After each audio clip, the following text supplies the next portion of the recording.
სანქტ-პეტერბურგში რუსეთის პრეზიდენტისა და ირანის საგარეო საქმეთა მინისტრის შეხვედრა შედგა. ვლადიმერ პუტინის მტკიცებით შესაძლებლობის ფარგლებში მოსკოვი გააკეთებს ყველაფერს, რათა თეირანმა ახლო აღმოსავლეთის რეგიონში სამშვიდობო პროცესს უმოკლეს დროში მიაღწიოს. თავის მხრივ აბას არაღჩიმ რუსულ მხარეს მხარდაჭერისთვის მადლობა გადაუხადა და განაცხადა, რომ ქვეყნებს შორის კავშირები კიდევ უფრო მეტად განმტკიცდება.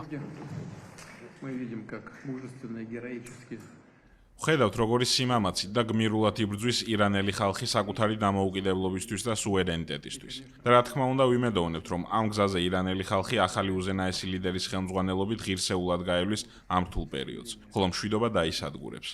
ჩვენი მხრიდან გავაკეთებთ ყველაფერს, რაც პასუხობს თქვენსა და ჩვენს, ასევე რეგიონში მცხოვრები ხალხების ერთობლივ ინტერესებს, რათა ეს მშვიდობა მიღწეული იქნას რაც შეიძლება სწრაფად. თქვენ ძალიან კარგად იცით ჩვენი პოზიციის შესახებ. ირანის ხელმძღვანელობამ მთხოვა ამ ვიზიტის ფარგლებში დაგვედასტურებინა ფაქტი, რომ რუსეთ-ირანის ურთიერთობები ჩვენთვის უმაღლეს დონეზე სტრატეგიულ პარტნიორობას გულისხმობს და რომ მომავალშიც დავრჩებით ამ გზის ერთგულნი.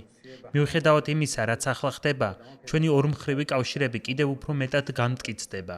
როგორც თქვენც აღნიშნეთ, მთელი მსოფლიოსთვის იყო დასტური, რომ ირანელმა ხალხმა მამაცურად და გმირულად შეძლო შეწინააღმდეგებოდა ამერიკულ თავდასხმებსა და აგრესიას და განაგრძობს ღირსეულად დგომას დროის ამ რთულ მონაკვეთში. ეს ყველაფერი დასტური იყო ყველასთვის, რომ ირანს ჰყავს ისეთი მოკავშირე და მეგობარი, როგორიცაა რუსეთის ფედერაცია, რომელიც რთულ დროს ირანის გვერდით დგას. ჩვენ მადლიერი ვართ ისლამური ქვეყნისადმი გამოხატული მტკიცე მხარდაჭერისთვის. შეხვედრაზე ვლადიმერ პუტინმა თქვა, რომ გზავნილი მიიღო ირანის უზენაესი ლიდერისგან, მოჯტაბა ხამენეისგან და მას სწრაფი გამოჯამთელება უსურვა. თავის მხრივ ჯერჯერობით უცნობია რა მდგომარეობაშია ისლამური ქვეყნის უზენაესი ლიდერი, რადგან ამ თემის ირგვლივ ურთიერთსაწინააღმდეგო ინფორმაცია ვრცელდება.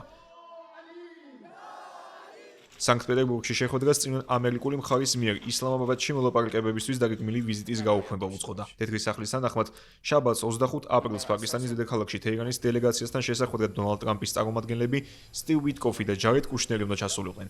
თუმცა მოგვიანებით ამერიკის შეერთებული შტატების პრეზიდენტმა განაცხადა, რომ ვიზიტი გააუქმა, რადგან უსარგებლო საუბრებში დროის დაკარგვას აზრი არ ჰქონდა.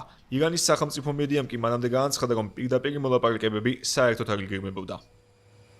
დონალდ ტრამპმა დაგეგმილი ვიზიტის გაუქმების გადაწყვეტილება იმით ახსნა, რომ პაკისტანის დედაქალაქამდე მანძილი შორია. მისი თქმით, ამ პროცესში ყველა კოზირი ვაშინგტონს უჭირავს და თუკი თეირანის წარმომადგენლებს საუბარი უნდათ, ამერიკელებთან თავად უნდა მივიდნენ.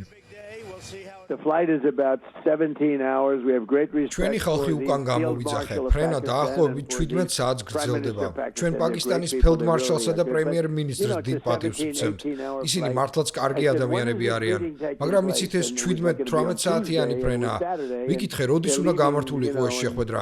სამშაბათს, მაშინ როცა შაბათი იყო. ისინი უკვე გზაში იყვნენ და იქამდე ჩასვლას კიდევ მრავალი საათი სჭირდებოდა. მე ვთქვი, ამას აღარ გავაკეთებთ. ყველა კოზირი ჩვენს ხელშია. თუ მათ საუბარი სურთ, შეუძლია ჩვენთან მოვიდნენ ან დაგვირეკონ.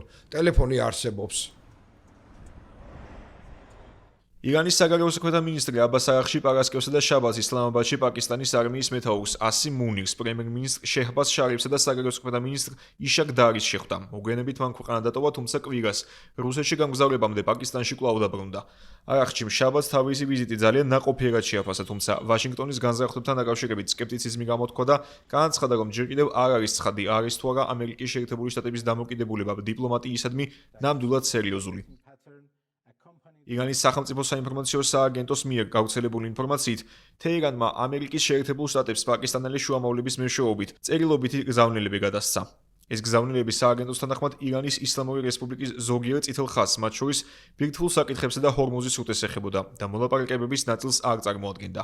ამასობაში ჰორმუზის სრუტე კვლავ ჩაკეტილია და მისი გახსნის ნიშნები არ ჩანს. ჰორმუზის სრუტის კონტროლი და შემაკავებელი ეფექტის შენარჩუნება ამერიკისა და მისი რეგიონული მხარდამჭერების წინააღმდეგ ირანის სტრატეგიაა. ვკითხულობთ ირანის რევოლუციური გვარდიის მიერ ტელეგრამზე გავრცელებულ განცხადებაში. პასუხად, ამერიკის შეერთებული შტატები ირანის პორტების ბლოკადას აგრძელებს.